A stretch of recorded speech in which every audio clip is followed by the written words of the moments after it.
niatnya menyerang Joko Widodo sebagai seorang presiden. Hasto mengatakan bahwa Jokowi adalah orang yang mengkriminalisasi Anies Baswedan. Namun demikian malah Hasto dirujak oleh warga. Ya, adalah alibi untuk menyelamatkan Anies Baswedan dari kasus Formula E dengan mengatakan Pak Jokowi adalah yang mengkriminalisasi Anies Baswedan. Kita dengarkan pernyataan Hasto. Dan sebelumnya kan sudah terjadi prekondisi. Sama sih ingat Anies Baswedan. Ketika Anies Baswedan itu dikriminalisasi, itu Pak Presiden Jokowi berbicara dengan saya. Seperti apa? Beliau sangat khawatir terhadap munculnya Anies Baswedan. Sehingga itu nyata-nyata kasus Formula E itu kriminalisasi, dan saya bersaksi itu dari perintah Pak Jokowi secara langsung. Dan sebelumnya kan sudah terjadi prekondisi. Sama sih ingat Anies Baswedan.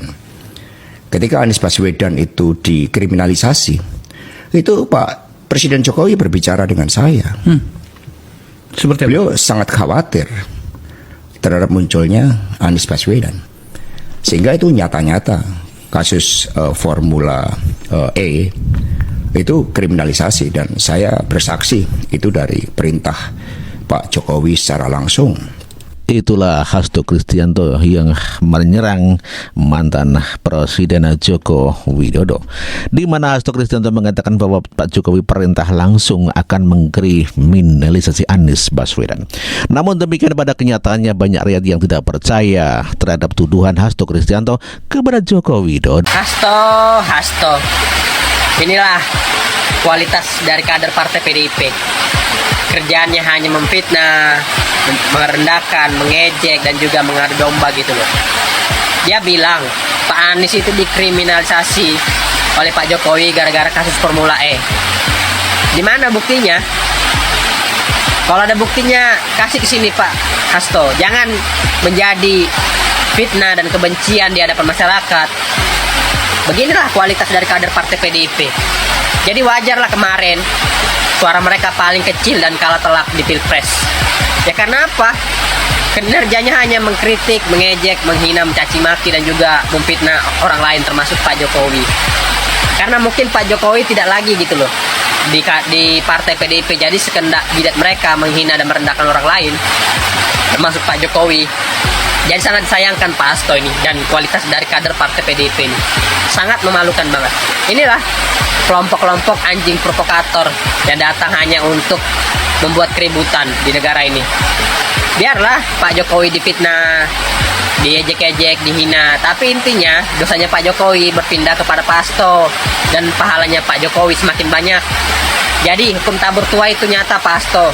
Apa yang kamu tuai, apa yang kamu tabur, itu yang kamu tuai Pak Hasto. Jadi sekarang Pak Hasto banyak-banyak bertobat, jangan banyak bacot di negara ini.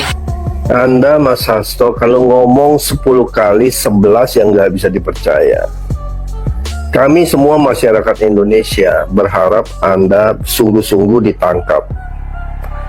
Ya, tidak bisa Anda pungkiri bahwa Anda menyembunyikan orang yang harusnya ditangkap oleh KPK. Itu fakta.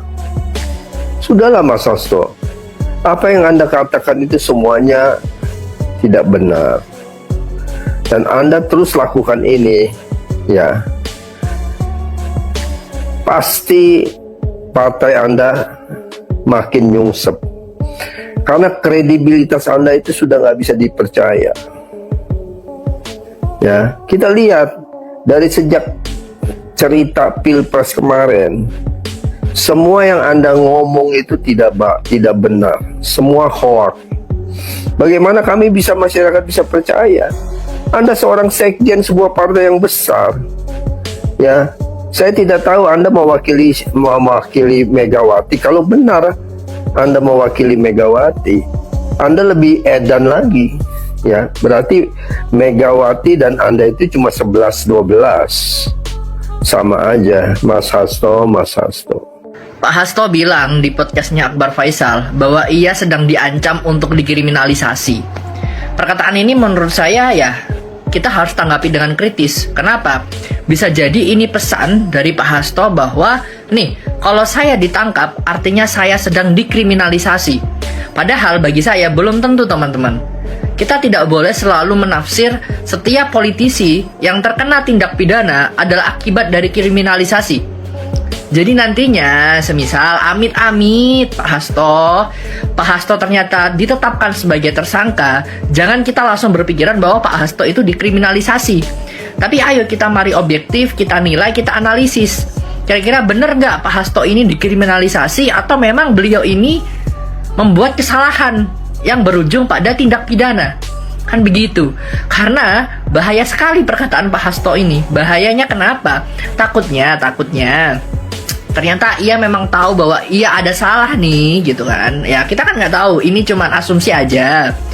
Takutnya begitu, nanti tiba-tiba ditangkap, masyarakat berpikirnya, wah ini pasti dikriminalisasi karena Pak Hasto sudah mewanti-wanti di podcast. Padahal belum tentu kalau menurut saya.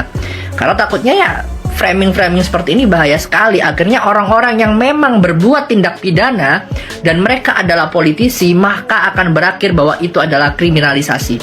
Dan itu tidak baik. Jadi siapapun yang terkena tindak pidana, mari kita analisis. Kalau memang tidak ada bukti yang kuat, maka itu adalah kriminalisasi, gitu ya. Dan bukti-bukti banyak, ada alat bukti, ada barang bukti, itu beda lagi. Itu bahasanya nanti, gitu ya. Jadi begitu, dan saya harap sih semoga Pak Hasto tidak tertangkap ya. Karena saya yakin kok Pak Hasto adalah orang baik. Saya bongkar. Itu yang kita lakukan. Jadi saya nyatakan di sini bahwa Anies Baswedan kriminalisasi itu perintah dari Presiden Jokowi. Mas Hasto, saya yang sedang menata pikiran saya mendengarkan ini. Karena sedikit banyaknya dan beberapa bagian kita bersama, saya terlibat di dalam proses-proses Pak Jokowi naik kekuasaan. Tapi sejujurnya saya tampaknya tidak cukup siap mendengarkan semua apa yang Anda katakan ini. Ada satu kalimat yang perlu saya sampaikan pada Anda di hadapan penonton ini. Anda sadar betul menyampaikan semua ini? Oh, saya sangat sadar. Saya menyongsong badai. Sama dengan Bung Karno dulu. Ketika berteriak Indonesia Merdeka sekarang dan sekarang, Bung Karno mengatakan saya dianggap gila ketika mengatakan Indonesia merdeka ketika Pasifik membara. Tetapi saya siap menuju penjara sekalipun, kata Bung Karno. Itu yang kita lakukan. Jadi saya nyatakan di sini bahwa Anies Baswedan kriminalisasi. Pak Hasto. Kadang Pak Hasto ini PDIP ini ya kalau misalkan bermode oposisi keren-keren bener ya, menyampaikan A, B, C sampai Z gitu. Nah, sekarang ini di podcastnya Bang Akbar Faisal ngomong bahwasanya Anies Baswedan, katanya saya bersaksi Anies Baswedan dikriminalisasi oleh Jokowi ketika Jokowi menjadi presiden. Jadi pertanyaan saya, kan partai ini di lingkup pemerintahan 10 tahun. Kenapa baru berbicara sekarang? Gitu. Itu satu. Kedua, jangan-jangan nih Pak, analisa kosong saya nih, analisa itu kan bisa benar, bisa salah, jadi publik saja yang menilai. Kira-kira saya beranalisa seperti ini kan PDIP ini sekarang mempunyai kepentingan untuk memenangkan Pramono Rano di Pilkada Jakarta. Ya, sekarang kita ketahui bersama bahwasanya partai ini bersama Anies Baswedan. Jangan-jangan nih analisa kosong saya juga ada kepentingan lagi untuk yang kemarin gercos ini menentukan pilihannya supaya bisa masuk ke PDIP ataupun mencoblos Pramono dan Rano gitu kan. Kemarin ini jadi terbagi dua nih pendukung Anies Baswedan ini. Ada yang sekarang pindah ke Pramono, ada yang sekarang masih gercos, gerakan coblos semua gitu. Nah, ini analisa kosong saya ya, tapi kembali lagi kepada publik, bagaimana masyarakat DKI menilai ya kan, masyarakat Indonesia ini menilai. Silakan bebas berkomentar apapun di video saya. Thank you dan terima kasih. Dan sebelumnya kan sudah terjadi prekondisi. Saya masih ingat Anies Baswedan. Ketika Anies Baswedan itu dikriminalisasi, itu Pak Presiden Jokowi berbicara dengan saya. Seperti Beliau sangat khawatir terhadap munculnya Anies Baswedan. Sehingga itu nyata-nyata kasus Formula E itu kriminalisasi, dan saya bersaksi itu dari perintah Pak Jokowi secara langsung. Jelas ya guys ya apa yang disampaikan oleh Pak Hasto tadi, bahwa kriminalisasi terhadap Pak Anies itu memang benar adanya seperti itu. Terkhusus dalam kasus Formula E ini memang dicari betul celah-celah salah-salahnya Pak Anies agar Pak Anies bisa jadi tersangka. Bukti KPK 19 kali memanggil Pak Anies dalam kasus Formula E ini. Semuanya itu perintah siapa? Pak Hasto sampaikan semua ini adalah perintah dari Jokowi. Wow, guys, dugaan kita selama ini benar. Jegal-menjegal dalam politiknya Pak Anies itu benaran ada terjadi, guys. Ya, lewat penguasa, tapi yang melakukannya adalah ini cecere-cecere yang di bawah ini yang melakukannya. Ya, saya sampaikan berulang kali, Mulyono itu tampangnya doang yang polos, tapi hatinya licik. Saya masih ingat Anies Baswedan. Ketika Anies Baswedan itu dikriminalisasi, itu Pak Presiden Jokowi berbicara dengan saya. Seperti apa? Beliau sangat khawatir terhadap munculnya Anies Baswedan. Sehingga itu nyata-nyata kasus Formula E itu kriminalisasi, dan saya bersaksi itu dari perintah Pak Jokowi secara langsung. Mohon maaf Pak Hasto yang terhormat, saya ingin menanggapi tentang pernyataan Bapak ini. Tadi kan Bapak bilang bahwa Pak Jokowi pernah ngomong sama Bapak mengenai kriminalisasi Pak Anies. Ya, pertanyaan saya Pak, kenapa baru sekarang Bapak bongkar? Kenapa nggak dari dulu? Itu. Apakah kalau dibongkar dari dulu, masyarakat akan memojokkan partai Bapak karena Pak Jokowi berasal dari partai Bapak begitu? Dan sekarang setelah Pak Jokowi beda pandangan dengan partai Bapak, baru Bapak bongkar gitu ya? Nggak fair kalau kayak gitu Pak. Seharusnya kalau sudah jelas-jelas itu nggak benar, sudah jelas-jelas itu kejahatan, seharusnya Bapak bongkar dari dulu Pak. Katakan yang benar itu walaupun pahit adanya, itu baru dikatakan politisi sejati begitu Pak. Bukannya dari sekarang Bapak bongkar. Kalau sekarang Bapak bongkar, tentunya masyarakat berpikir bahwa ini syarat dengan kepentingan politik. Kenapa saya bilang demikian? Karena kita tahu bahwa Pak Anies Baswedan itu kan sudah merapat ke salah satu calon gubernur yang diusung oleh partai Bapak. Tentunya masyarakat akan berpikir ke sana Pak. Gitu. Jadi jangan karena ada maunya aja Bapak memojok-mojokkan Pak Jokowi. Di satu sisi Bapak memuji-muji Pak Anies. Padahal rekam jejak Bapak juga ada tuh, jejak digitalnya. Bapak pernah menjelek-jelekan kinerja Pak Anies semasa Pak Anies menjabat sebagai gubernur Jakarta. Ada tuh videonya. Jadi sekali lagi ya Pak, kalau benar-benar Pak Jokowi bicara soal itu ke Bapak, itu kan kita juga nggak membenarkan kalaupun itu terjadi.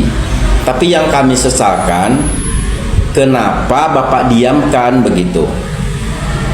Dan ingat ya Pak, seseorang yang mendiamkan kejahatan padahal dia tahu itu kejahatan, berarti dia adalah bagian dari kejahatan itu sendiri. Paham Pak? Itu aja sih Pak, terima kasih. Saya masih ingat Anies Baswedan. Ketika Anies Baswedan itu dikriminalisasi. Wis telat Pak Hasto, pernyataanmu iku. Joko Dok wis ora dadi presiden meneh. Lah iki pas Joko Dok dadi presiden lah kok ora mbok buka sebenere kepiye? Saiki wis dadi pengangguran Joko Dok baru mbok buka. Telat wis, nek proses-proses lah saiki. Leboke nang penjara Joko Dok kuwi. Aja guru ngomong ae sing pinter. Ayo proses nek wani. Nek memang bener omonganmu iku Pak Jok, Pak Hasto.